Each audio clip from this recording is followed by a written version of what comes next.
আরও একটা নতুন ভিডিও তোমাদের সাথে শেয়ার করবার জন্য চলে এসেছি। তবে হ্যাঁ, এটা বলা যেতে পারে এই ভিডিওটা কিন্তু আগের একটা ভিডিওর কন্টিনিউয়েশন, যেটা কিনা অলরেডি আমার চ্যানেলে আছে।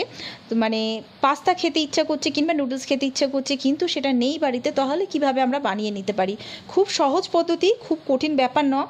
তো একদম সহজ পদ্ধতিতে দেখিয়েছি। তো প্রথমটা কিন্তু আগের ভিডিওতে পাবে, মানে কিছুই না, আটা আর ময়দাটাকে যেরকম রুটির জন্য আমরা ডো বানাই সেরকমই কিন্তু আটা আর ময়দাটাকে আমি একটু নুন দিয়ে ভালো করে মিশিয়ে অল্প একটু জল দিয়ে রুটির মতো করে ডো বানিয়ে নিয়েছি। নেওয়ার পরে বেলে নিয়েছি, তবে হ্যাঁ, রুটির থেকে একটু পাতলা করে বেলেছি। তো বেলার পরে দেখো এইভাবে জাস্ট সরু সরু করে কেটে নিয়েছি ছুরি দিয়ে।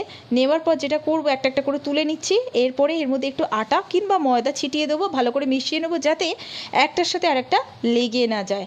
তো ব্যাস এইভাবে কিন্তু এটাকে রেডি করে নিলাম। আর অন্যদিকে আমি গ্যাসেতে বসিয়েছি জলটা ফুটছে অলরেডি, যার মধ্যে অল্প একটু তেল দিয়েছি। দেওয়ার পরে এই পাস্তা কিংবা নুডলস এটাকে কিন্তু আমি ওটার মধ্যে জলের মধ্যে দিয়ে দিচ্ছি। তো সব একসাথেই কিন্তু দিয়ে দিলাম। দেওয়ার পরে জাস্ট 2 থেকে 3 মিনিট এটাকে আমি হাই ফ্লেমে ফুটিয়ে নেব, মানে যেটাকে বলে সেদ্ধ করে নেব। তো এটাকে সেদ্ধ করে নেব 2 থেকে 3 মিনিট এইভাবে। তো এরপরে যেটা করেছি, অন্য একটা বাটির মধ্যে আমি ঠান্ডা জল নিয়েছি, ফ্রিজের ঠান্ডা জল, যার মধ্যে বরফও আছে। এর মধ্যে আমি এটাকে দিয়ে 1 মিনিট মতো রেখে দেবো। দেওয়ার পর এটা কিন্তু অবশ্যই আমি জল ঝরিয়ে নেব। তো তোমাদেরকে দেখাচ্ছি এটা কতটা ঝরঝরে হয়েছে, আমি হাতে নিয়ে দেখাচ্ছি। মানে একটার সাথে আরেকটা কিন্তু একদমই লেগে যায়নি, সবগুলো কিন্তু আলাদা আলাদাই হয়েছে, মানে খোলা খোলা যেটাকে বলে। তো যাই হোক, জল ঝরিয়ে নিয়েছি। আর এদিকে দেখো 3 রকম, যে মানে আগের ভিডিওটাতে 2 রকম দেখিয়েছিলাম, এই দুটো।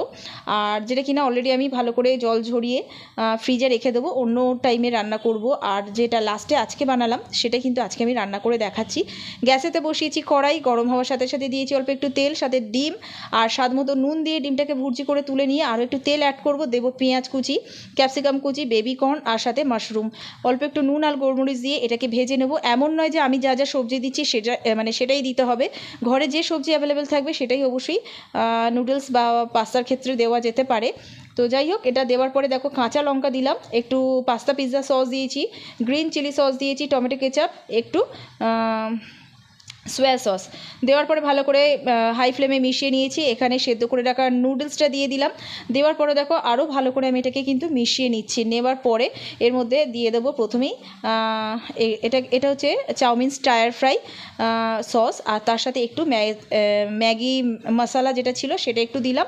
দেওয়ার পর দেখো আবারও কিন্তু আমি ভালো করে এটা মিশিয়ে নিচ্ছি। ভেজে রাখা ডিম দিয়ে দেবো, একটু পেঁয়াজ পাতা দিয়ে দিলাম, যেটা কিনা আমার ঘরেতে ছিল, আর সাথে অবশ্যই ধনে পাতা।